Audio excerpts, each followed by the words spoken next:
This episode of WDW Today is being sponsored by MEI and Mouse Fan Travel. And if you're planning a trip to Walt Disney World sometime soon and you're looking for a little help with planning that trip, you're looking to get someone to help you plan it, be it if you need a little help, or maybe you need a lot of help. Maybe this is something that seems a little overwhelming. Why not have the travel agents at MEI and Mouse Fan Travel help you out? They can help you regardless of your knowledge of Walt Disney World, little or small or big. They can help you out regardless of that. Give them a try. www.mousefantravel.com. This is Walt Disney World Today. Give us 5 minutes and we'll give you the world. It's Wednesday, October 28th, 2009, and this is episode 636 of WDW Today. I am Matt Hochberg of StudioCentral.com. Joining me on today's show is Mike Scopa, a senior feature writer and blogger for AllEars.net. Welcome, Mike. You might say I'm sort of a computer. Aurak 1. Who? What? See, even you don't know. That is Aurak. That was from Epcot. Nope. That's Aurak 1, the original Tomorrowland Transportation Authority, or the That is correct. The Wedway People Mover, to be more. That is correct. The Right. Wedway. Wow. All right. Wow, I was burned worse than Willie McGee against the Jets defense. Oh, man. It's Willie McGee. Willis McGahee, whatever his name is. Willie McGee and In Molly. true Matt fashion, I pronounced it I want wrong. Hotchberg in my fantasy football league. Laverne Coles. Don't tell me what that team would look like. Willie McGee. Plaxico Burgess.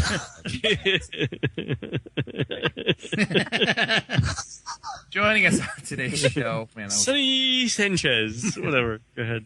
Joining us also on today's show is Mike Newell of Mouse World Radio. Welcome to the show, Mike. Sorry, I'm swallowing a gummy and I'm laughing at the same time. Would those be Flintstones gummies? No, they are vitamin gummies, though. Yeah. Aren't those your Flintstone gummies that you write about on Facebook all the time? Yeah, they're awesome. Yeah. And also joining us on today's show is Len Testa, co-author of the Initial Guide to Walt Disney World. And Len, I hate to air our dirty laundry on the show here, but I just gotta say I'm a little concerned about you because I think you missed the point of St. Patrick's Day. It's just one day, not all year round. Wearing. I spent a lot of time in this Lucky Charms outfit, so I mean, I'm going to get my money's worth. You just like the tights, right? I just like the accent, exactly. The accent and the hat. Have the little feather on it. There's only room for one hornswoggle in this world. They are magically delicious.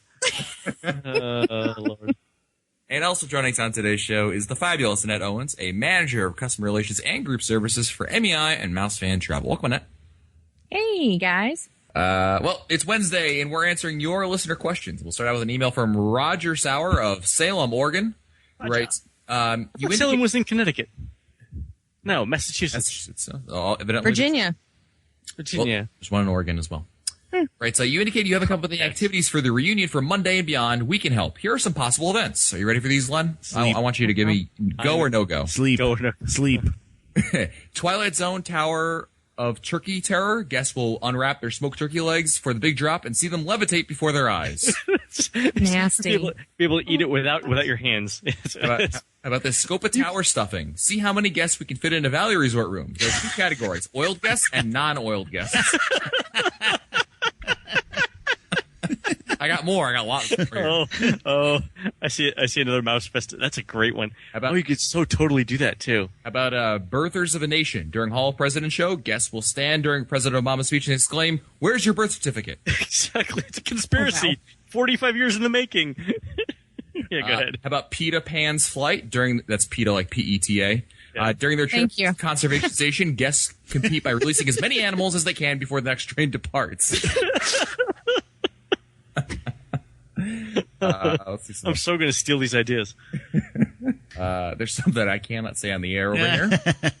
How about this? General Repo Man. Guests waive their IRS 1040 forms at Test Track, claiming they're co-owners of the claiming ride. they're the company owners to repossess the GM ride vehicles. Oh, no.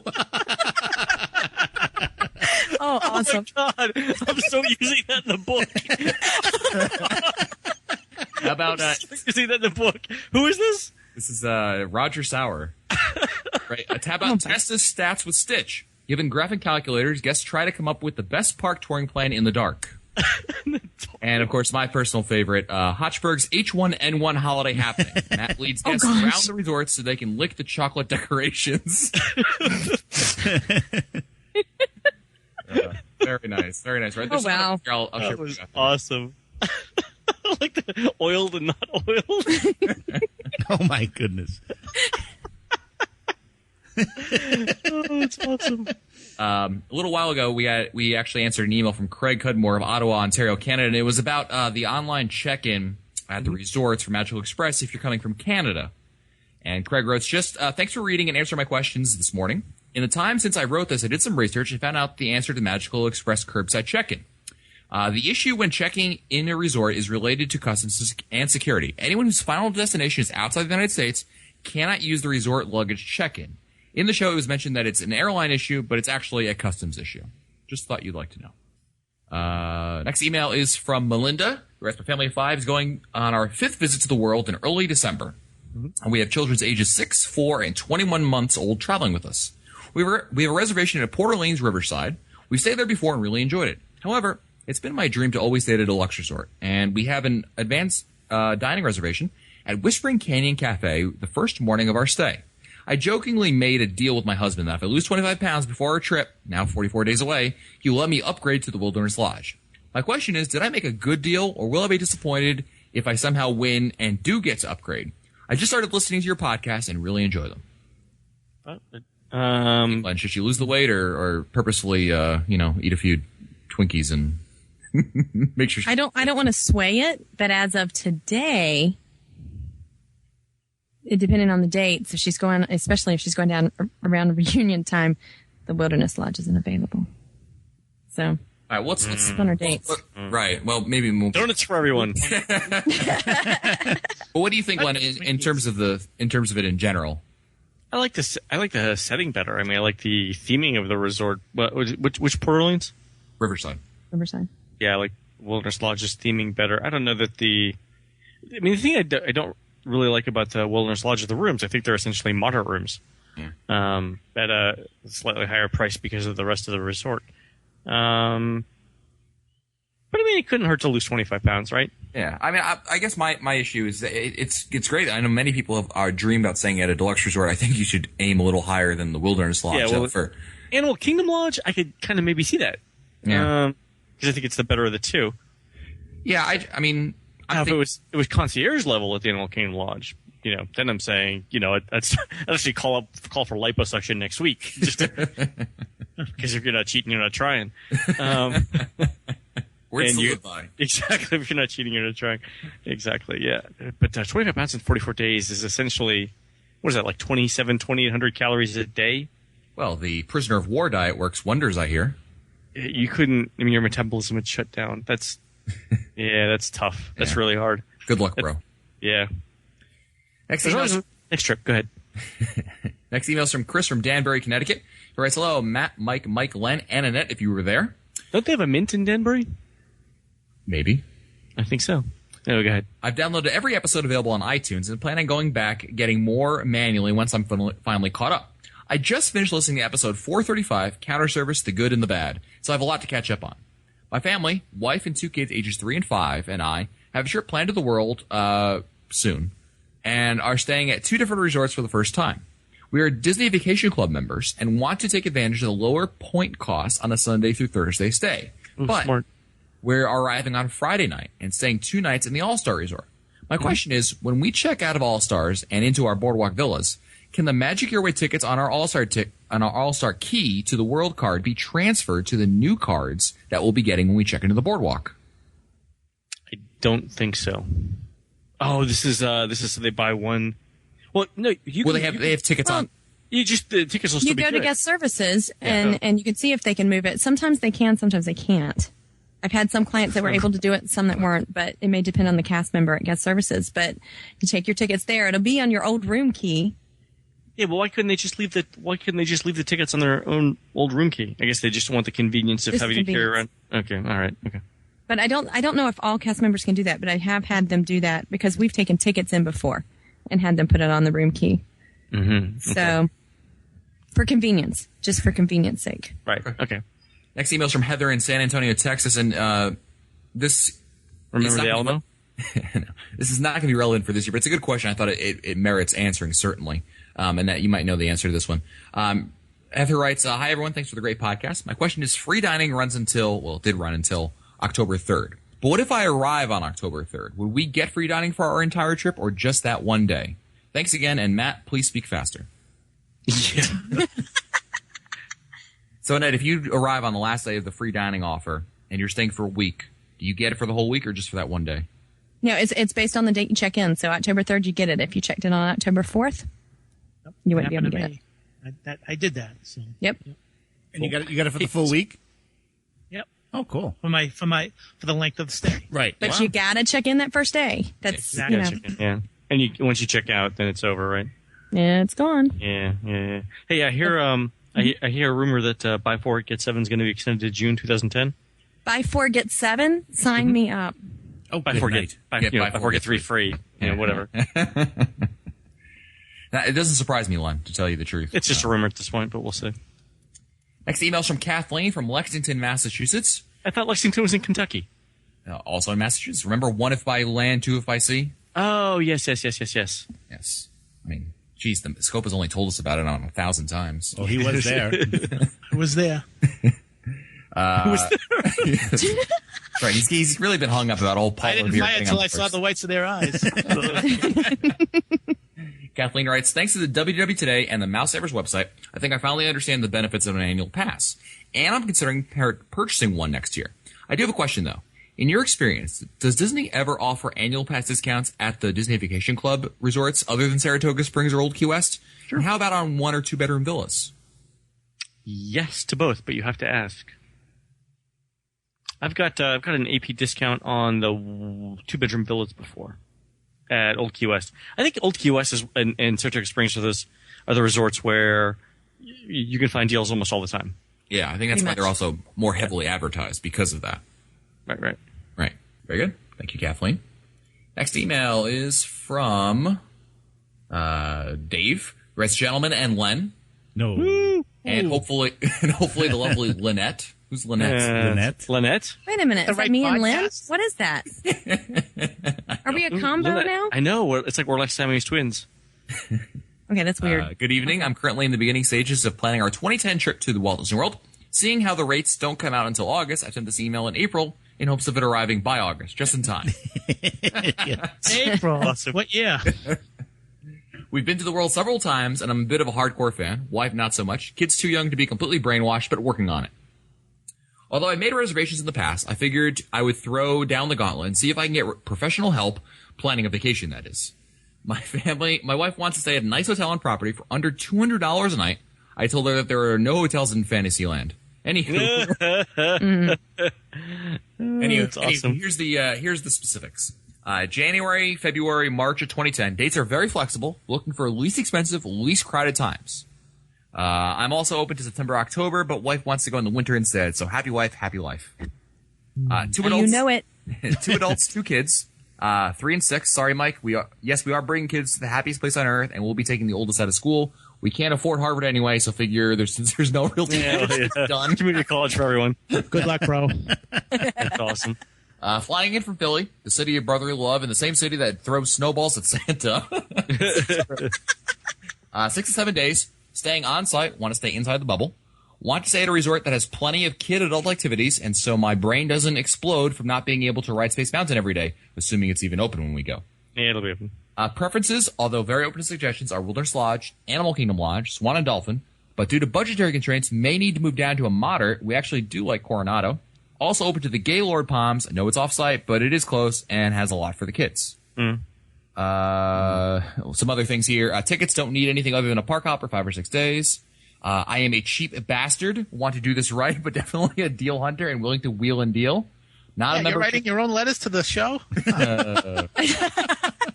I'm currently not a member of AAA, Disney Visa, annual pass holder, but certainly willing to join if it's fiscally advantageous. No, but we are willing to learn. Why would they send us one place? All right, so Len, what do you think here for David? 3rd week in January. Yeah, so the 3rd or 4th week of January, the 1st week of February, all good. How about resort? Under $200 a night. Yeah. Looking at a moderate. What Orleans? How many kids? 2 kids, 3 and Same 6. thing in Riverside. Yeah. Yeah, they have a decent amount of activities. If you were gonna spend a little more money, how much is a cabin? $250, $260. Because I was gonna say Fort Wilderness has a lot of activities. It'd be great for the kids, but the cabin would be. It's a lot of walking, but yeah. Yeah. Animal Kingdom Lodge has a lot of activities also, but You could again, do a it's gonna be family suite. Right? Family suite's gonna be $200 a night, right? Yeah. What are your thoughts, Len, on Gaylord as he mentioned? I mean, it's a great resort. It's I don't know if you're gonna have as much room as at one of the family suites. So that's the only thing. I mean, so that it's a much more luxurious resort, but there is that hassle of going back and forth, and you will have to have a car, so it's more expensive, right? Yeah, that's true. Yeah, so I'd rather spend the money. I mean, if you're gonna spend the money in the room. I think the family suites, the All-Star Music family suites, are the way to go. Might be. Although The kids will love it. I mean, because it is very much themed towards the kids. Yeah, I think so too. And there'll be pools. Not that you're going to go swimming in February, although I've done it. Yeah, I've done it. It's not bad, actually. That's true. Next email is from Kristen Corner. Have fun with this one, Matt. Town, Florida. They're making these up. I swear they are. Yeah. A bunch of consonants thrown together. On a recent sunny afternoon near Test Track, my date and I relaxed our sore feet by lounging on a grassy area. That carpet grass is perfect. Cast members nearby saw us and a few kids frolicking on the grassy knoll, but they didn't say a word, nor really seem to care about guests getting off the beaten path on the sidewalk. There were no obstacles or fences to prevent you from walking onto the grass, just a little curb. Disney is always very particular about with where you want to go or not go with the miles of fences, but these small spots spread out throughout Disney World are accessible and seems to be open for guests to enjoy. What's the official word on this? Are these areas for guests to use, or just a case of underpaid cast members that don't care? Yeah, I think it's the latter. Yeah. I mean, if they wanted you, they'd make a ramp if they wanted you to go there. No, but I'm thinking in Epcot especially. I'm sure you've seen these areas, Len. Like if you're coming out of, what's it called? I've seen people running in the grass, like but I'm Nemo, not sure. And on the right hand side there's a huge grassy knoll between Seas Pavilion and the Land Pavilion. But dude, I see people there every day. I know, but it's not for walking. Right. I don't think that's what they put it there for. And there's usually flowers and stuff planted in there. It's not, I don't know. It just makes it more comfy. If No. everybody in the park walked on the grass, The grass there would be destroyed. no grass. That's right. What would you think they would have put up a fence if they didn't want you to go there? Like on the around the. Well, that's a bad example because there's No, because it takes away from the atmosphere. Yeah, I agree with everybody else on this. Yeah. All right. Matt, we're going to yank you out of the grass in December. You're not walking in the grass. Anyway, Pocket at the Poly. This is the same guy who says park at the Holly. You're right. Next email is from Christopher from Baltimore, Maryland, who writes, first off, thank you. I'm a seasoned veteran to Walt Disney World, but I'm bringing a first-timer soon. And wow, really soon. Hope you had fun. Yeah, and utilizing the dining plan for the first time, and your shows have helped immensely with my psychotic planning, replanning, and wild imaginings. My boyfriend and I are celebrating our 2-year anniversary and both of our 30th birthdays during that trip. Observed all of them due to work and school scheduling. I have reservations for every night that we're there, but alas, Le Cellier had no open dinner spots. We had to settle for lunch to celebrate our anniversary. He is a trained Italian chef, and after hearing the bulk of the podcasters fawning over the food and amazingly awesomeness of Le Cellier, I was trying desperately to figure out the best anniversary dinner that could be held since an anniversary lunch as well. We have ADRs for the royal table. It's his first time. I got to show him some magic. Chefs de France, 50s Primetime, Hollywood and Vine, Yak and Yeti, the Luau, and Crystal Palace. I remember the one time I did eat in Italy and figured I would spare him the heartache. So where do you think an adult first-timer enjoy a romantic dinner for two? Keeping in mind, we're two guys, and I know it's commonplace in Disneyland, but probably not so in Disney World, except Gay Days. But I would rather keep that experience for another birthday later on after he's visited. I guess I'm just more of a purist. And as much as I love listening, I was wondering if there are any online community for the gays that love Disney parks. Well, I don't think the culinary tastes of gays or other straight people are different. I I really like Chico. I know we've mentioned that many times for romantic things. I think it's for a reason, right? Yep. Chico. I like the bistro idea. I ate there. Wait, is Bistro the one upstairs or downstairs? That's Chef de France's upstairs. Right? No, Chef de France I don't like, but Bistro I haven't eaten there, so I'll I like bistro. I like that idea. Okay. Only because I loved France. Is anyone familiar with any online communities that cater to people who, like a Disney website for gays? I'm not familiar with of any. I know that certain sites have they'll have a board in their message boards that will be dedicated to that, but I can't think of a site specifically other than the Gay Day site really isn't a website that's really about that. It's just an event information. What about the Queens of the Kingdom? Didn't they? Do they have a website? They might. That's a good question. Eddie's book might have something on it. Oh yeah, that's true. There may be something in the book, right? Yeah, definitely check that out, Christopher. Yeah, great book. Hysterical. Next email is from Lori in Palo Alto, California, on Nani Mouse Girl on WW Today and touringplans.com. Hello, gentlemen, and the talented Annette, if gracing us today. Talented. Woohoo! Talented. I'm a frequent visitor to the world and am currently planning a big family trip for June 2010. I'm a Disney Vacation Club member and plan on doing 7 days at Animal Kingdom Villas and then 5 days at Vero Beach. We'll probably only be doing one or two at ADRs for character meals. Otherwise, it'll be cooking at the villa or counter service. I'm a big planner. My brother-in-law is not. He's a real fly-by-the-seat-of-your-pants kind of guy. He hates schedules with a passion. He has been to the world long ago, but my sister and their 3 kids, ages 15, 9, and 5, have not. My problem is how to reconcile his desire for complete spontaneity with my desire to organize our days to avoid heavy crowds, queues, and heat. I feel that his so-called plan of leaving whenever all 7 of us are ready and choosing the day's parks on a bus when the bus comes is going to mean a long, hot lines, cranky kids, and frayed temper. Side note, maybe Len can recommend a very good bar for me. Yeah, exactly. Or a book. Yeah. One idea is to alternate a planned park day with an unplanned resort day. Another is to do his one day and my way the next and hope he gets religion. Yeah, that's an idea. You can try his way first, and then I like that idea actually quite a bit. Yeah. How many days do they have? 7 days. Oh, yeah, so you got plenty of time to make up for it after he completely screws everything up the first day. Yep. There you go. Good. Next email is from Brent from Louisiana, who writes, we've been to the world once before, and we did not get a chance to go to the boardwalk. On our upcoming trip in December 2009, we'd like to go.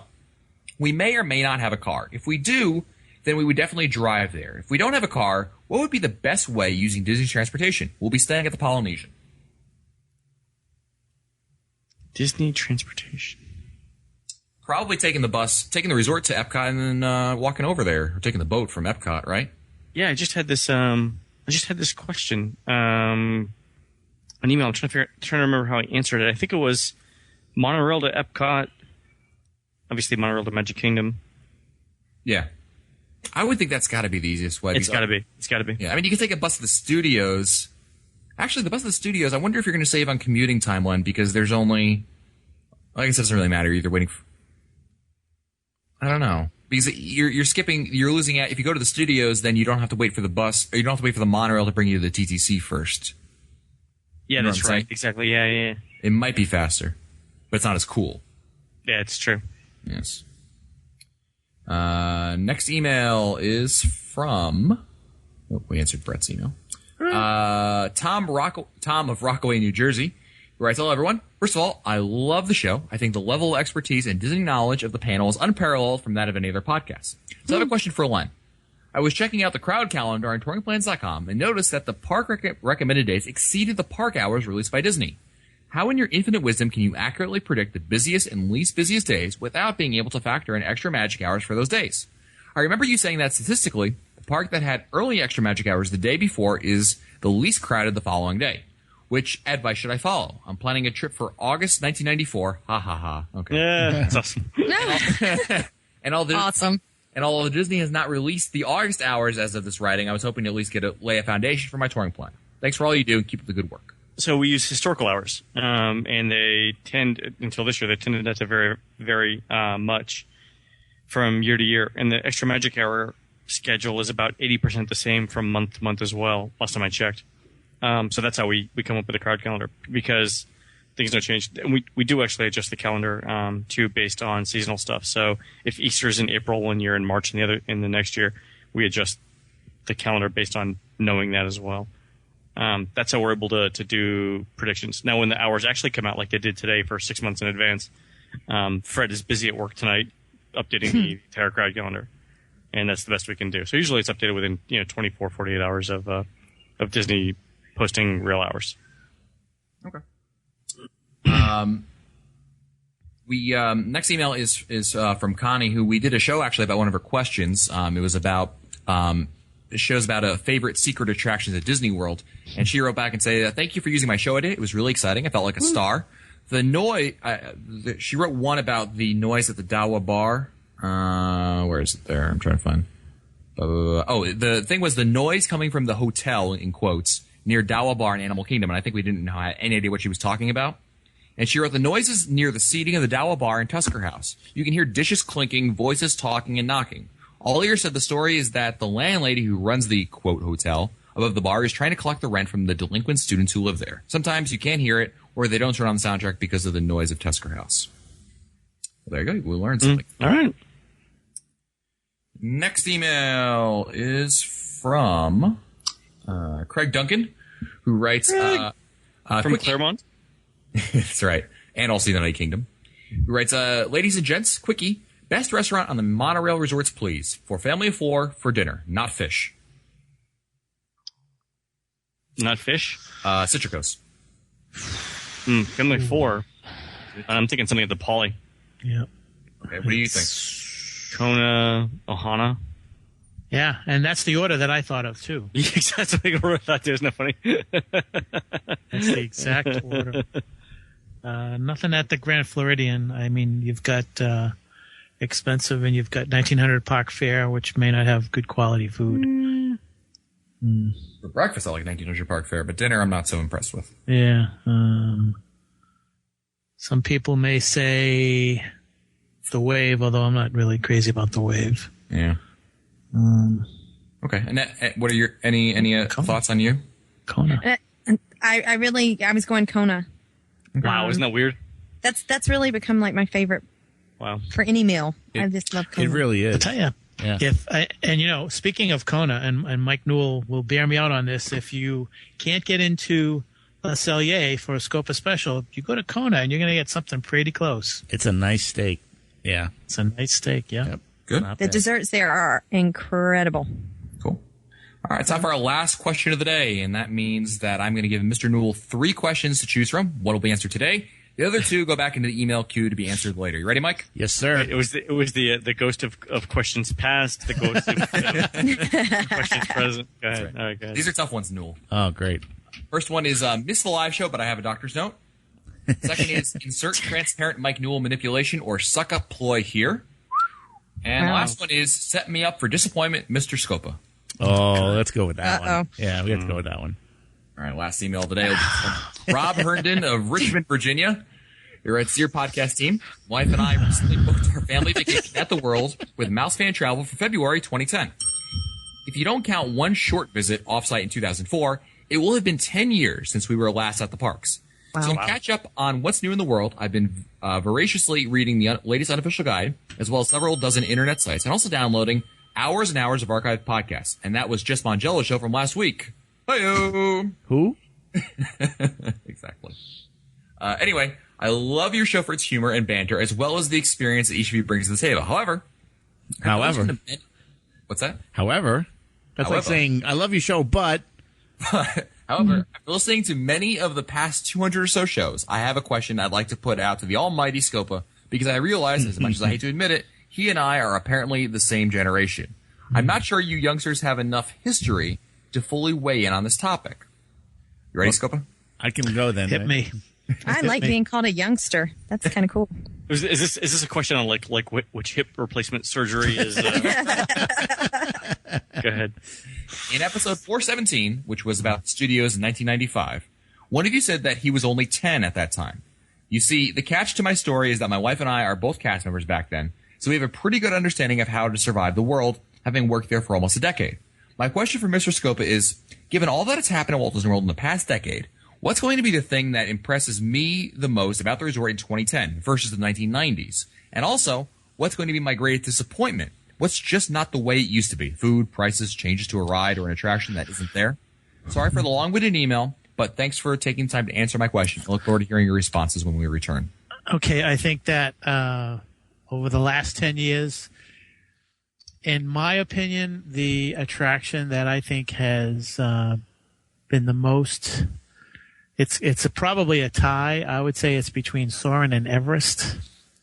But I would say Soarin' because more people will go on Soarin' than will go on Everest.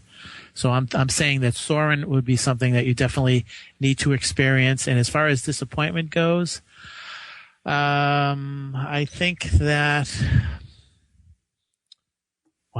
1995, it's going to be that you can't see sorcery in the sky. I know that the bane of many people's existence over the last 10 years has been complaining about Ohana and how it used to be. Well, we wouldn't know anything about that one, would we? That would be two. The other thing would be that back in those days, I believe Epcot was opening up both World Showcase as well as Future World at the same time. Good. So that's a disappointment now. Well, that's going to do it for us today. And you know what? Let's not forget that we were talking about disappointment. There's no disappointment when we were talking about MEI and Mouse Fan Travel. They can help you plan your trip, even if it's been 10 years. They'll answer your questions for you, let you know what you can expect, what to do, what to plan for, and to help you, avoid maybe some pitfalls that might otherwise be in front of you. So why not check them out? Visit them at www.mousefantravel.com. Go to find our older episodes, read our show notes, or send us your comments. You can visit the WDW Today website at wdwtoday.com. For Len Testa, Mike Scopa, Mike Newell, and the fabulous Annette Owens, I'm Matt Hochberg. We'll see you on the next show. Stupid Judy, stupid energy. This has been a production of Mouse World Radio.